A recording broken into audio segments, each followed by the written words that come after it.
गांव में राम और लक्ष्मण नाम के दो दोस्त रहा करते थे। बचपन से ही उन दोनों में गहरी दोस्ती थी। राम लक्ष्मण से उम्र में 2 साल बड़ा था। राम गांव के जमींदार का बेटा था और लक्ष्मण वो उसी गांव के गरीब कुम्हार का इकलौता बेटा था। उनके रहन सहन में बहुत बड़ा अंतर था। राम को जो चाहिए वो जल्द ही मिल जाता था, जबकि लक्ष्मण को 2 वक्त के खाने के भी लाले पड़े थे। लेकिन फिर भी उन दोनों में अटूट मित्रता बन गई थी। उन्होंने कभी भी गरीब अमीर में भेदभाव नहीं किया था। राम लक्ष्मण को अपना छोटा भाई मानता था, तो लक्ष्मण भी राम को अपना बड़ा भाई करके पहचान करा देता था। एक दिन गांव का एक आदमी, अरे देखो भाई, हमारे गांव में फिर से राम और लक्ष्मण ने जन्म लिया है। हाँ भाई देखो, राम अपने लिए कुछ भी नहीं मांगता, जब भी मांगता है दोनों के लिए मांगता है। हाँ, और लक्ष्मण भी अगर घर में कुछ खाने का बनता है तो पहले राम को लेकर जाता है, फिर दोनों मिलकर खाते हैं। हाँ, दोनों ने हथियार, तलवारबाजी और तीरंदाजी की कला में महारत हासिल की है और दोनों उसका घंटों अभ्यास करते हैं। कुछ दिन बीत जाते हैं। हर साल की तरह इस साल भी राजधानी में तलवारबाजी की स्पर्धा का आयोजन किया गया था। ये प्रतियोगिता बहादुर युवाओं के लिए बड़ा ही उत्सव था, जिसे देखने के लिए सैकड़ों लोग आते थे। दूर दूर के राज्य के लोग भी आया करते थे। इस प्रतियोगिता में जीतने वाले का महाराज खुद ही सम्मान करते थे। इतना ही नहीं, इस साल तो उन्होंने ये घोषणा भी की थी कि मुख्य विजेता को सेनापति पद दिया जाएगा। राम और लक्ष्मण को ये कभी भी नहीं लगता था कि उनको सेनापति पद मिले, क्योंकि ये पद एक ही था और एक को जो मिले वही दूसरे को मिले। यही उनका बचपन का नियम था। तो दोनों ने भी इस प्रतियोगिता की बात का ख्याल अपने मन से निकाल ही दिया था। राम, मुझे लगता है कि हमें इस प्रतियोगिता में गांव वालों की खुशी के लिए कुछ करना चाहिए। हाँ, तुम सही कह रहे हो लक्ष्मण, हमें तो ये करना ही चाहिए। लेकिन उसके साथ साथ हम मुख्य विजेता ना हो, इसका भी हमें ख्याल रखना होगा, क्योंकि आखिरी लड़त तो 2 योद्धाओं में होती है और हम एक दूसरे से नहीं लड़ सकते। तुम्हें क्या लगता है? हाँ, तुम सही कह रहे हो राम। हमें इस प्रतियोगिता में बस इस बात का ध्यान रखना है कि हम एक दूसरे के सामने ना आ पाए। हाँ, ठीक है। दोनों बातें करते करते जंगल पार कर रहे थे।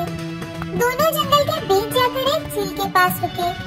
तभी अपने घोड़े को पानी पिलाते हुए राम लक्ष्मण से, लक्ष्मण, हम यहीं बैठकर खाना खा लेते हैं और थोड़ा आराम भी कर लेते हैं, क्योंकि अब हमारे घोड़े बहुत थक चुके हैं। तुम्हें क्या लगता है? मुझे कोई आपत्ति नहीं है। ऐसा कहकर दोनों ने अपने अपने घोड़ों को पेड़ के नीचे बांध दिया और दोनों ने घोड़े के खाने की व्यवस्था भी की। फिर लक्ष्मण हाथ पैर धोने के लिए झील में उतरा। तब तक राम ने उनका खाना निकाल कर रखा। थोड़ी ही देर में दोनों ने पेट भरकर खाना खाया। तभी राम, लक्ष्मण, अब तू थोड़ी देर तक आराम कर, तब तक मैं जागता हूँ। फिर तुम्हारे उठने के बाद मैं आराम करूँगा। रात होने तक हम दोनों नगर में पहुँच जाएंगे। हाँ भाई, लेकिन तू बड़ा है, तो सबसे पहले हर चीजें तुझे ही आजमा कर देखनी चाहिए। पहले तू आराम कर, बाद में मैं करता हूँ। जैसा तुम ठीक समझो। ऐसा कहकर राम वही जमीन पर लेट गया। तभी लक्ष्मण एक घास की छड़ी लेकर एक पेड़ के नीचे बैठ गया। वो इधर उधर देखते कुछ सोच रहा था कि तभी उसके कानों पर किसी की आवाज सुनाई दी। उसी पेड़ पर 2 अप्सराएं बैठी हुई थी। उन दोनों ने राम और लक्ष्मण की सारी बातें सुनी और दोनों का प्रेम भाव देखकर आश्चर्यचकित हो गई। तभी एक अप्सरा अपनी बहन से, ये दोनों तलवारबाजी में बहुत पारंगत है, लेकिन ये जिस प्रतियोगिता के लिए जा रहे हैं उसमें जीत नहीं पाएंगे। क्यों? ऐसा क्यों? ये दोनों सर्वश्रेष्ठ योद्धा होने के बावजूद भी केवल अपने कौशल्य को परीक्षा में नहीं डालेंगे और परिणाम स्वरूप ये दोनों पहले ही दौर में बाद हो जाएंगे। तो फिर हमें उनके लिए क्या करना चाहिए? दोनों में से एक को हार मान लेनी चाहिए और इस पेड़ की डोली पर एक तलवार है, उसका इस्तेमाल करना चाहिए, क्योंकि जिसके भी हाथ में ये तलवार लगेगी वो कभी भी युद्ध नहीं हारता। अजय तलवार ऐसे हाथों में पड़ते ही योद्धा को लड़ने का उत्साह मिलता है। लेकिन दीदी, इनमें से पीछे कौन हटेगा? ये दोनों तो एक दूसरे के लिए जान देने के लिए भी तैयार है। तुमने उन दोनों के पीछे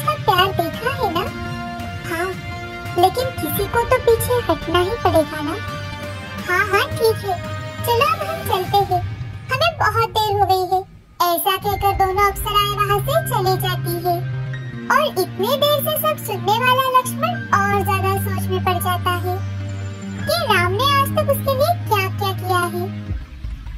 और वो मन ही मन, हाँ, अगर राम सेनापति हुआ तो सबसे ज्यादा खुशी मुझे ही होगी, लेकिन मुझे उसके लिए एक त्याग करना होगा। तभी वो जल्दी से पेड़ पर चढ़ता है और देखता है तो पेड़ की डोली में सच में ही तलवार थी। वो झट से तलवार लेकर नीचे उतरता है और राम को गहरी नींद में सोता हुआ देख चुपचाप उसकी तलवार बदल देता है और फिर से पेड़ के पास जाकर बैठ जाता है। अब कुछ ही देर बाद राम उठ जाता है। उसने लक्ष्मण की ओर देखा और एक स्मित हास्य किया। लक्ष्मण गहरी सोच में पड़ा हुआ था। राम को भी नींद नहीं आई थी, लेकिन वो बंद आंखें करके अप्सराओं की बातें सुन रहा था। उसने लक्ष्मण को अपनी तलवार बदलते हुए देखा था, इसीलिए उसके मन में लक्ष्मण के लिए और ज्यादा सम्मान बढ़ गया था। दोस्त हो तो ऐसा, लक्ष्मण की जगह कोई और होता तो वो ऐसा कभी नहीं करता। अजय तलवार कभी नहीं छोड़ता। त्याग करने के लिए लक्ष्मण जैसा ही दोस्त होना चाहिए। लक्ष्मण, अभी तुम आराम करो, मेरी नींद पूरी हो गई है। लक्ष्मण आराम करने चला जाता है। थोड़ी ही देर में लक्ष्मण खर्राटे मारने लगता है। तभी राम धीरे से आकर अजय तलवार को लक्ष्मण के तलवार की जगह रख देता है और अपना घोड़ा लेकर बिना किसी आवाज के वहाँ से चला जाता है। तभी राम मन ही मन, आज तक मैंने बहुत सारे सुख भोगे हैं, लेकिन बेचारे लक्ष्मण को बहुत ही बदतर हालत में रहना पड़ा है। उसके लिए मैं इतना नहीं कर सकता तो हमारी दोस्ती किस काम की। राम घोड़ा लेकर वहाँ से चला गया है, इसकी भनक भी लक्ष्मण को नहीं थी। बहुत देर बाद उसकी नींद खुल जाती है तो उसे राम कहीं पर भी नजर नहीं आता और ना ही उसका घोड़ा। तभी लक्ष्मण का ध्यान अपनी तलवार की ओर जाता है तो तलवार को देखते ही उसे अपने प्रश्न का उत्तर मिल जाता है। अजय तलवार की सोने की पकड़, जो कि धूप में चमक रही थी। उसकी आंखों से आंसू आने लगते हैं। वो खुद को संभालते हुए उस नगर की ओर दौड़ता है। वहाँ जाते ही महाराज ने उनके रहने और खाने की व्यवस्था पहले से ही कर रखी थी। एक छोटे से कमरे में उसे जगा दी थी। वो खाना खाकर सो जाता है। अगले दिन सुबह प्रतियोगिता के लिए शुरुआत हुई तो उसका नाम पुकारा गया। लक्ष्मण के सामने एक योद्धा खड़ा था जो लगातार 2 सालों से ये प्रतियोगिता जीत रहा था। उसे अपने आप पर बहुत ज्यादा घमंड था। लोग लक्ष्मण की ओर देखकर हंस रहे थे। तभी लक्ष्मण ने पहले महाराज को अभिवादन किया और अपनी अजय तलवार निकाली।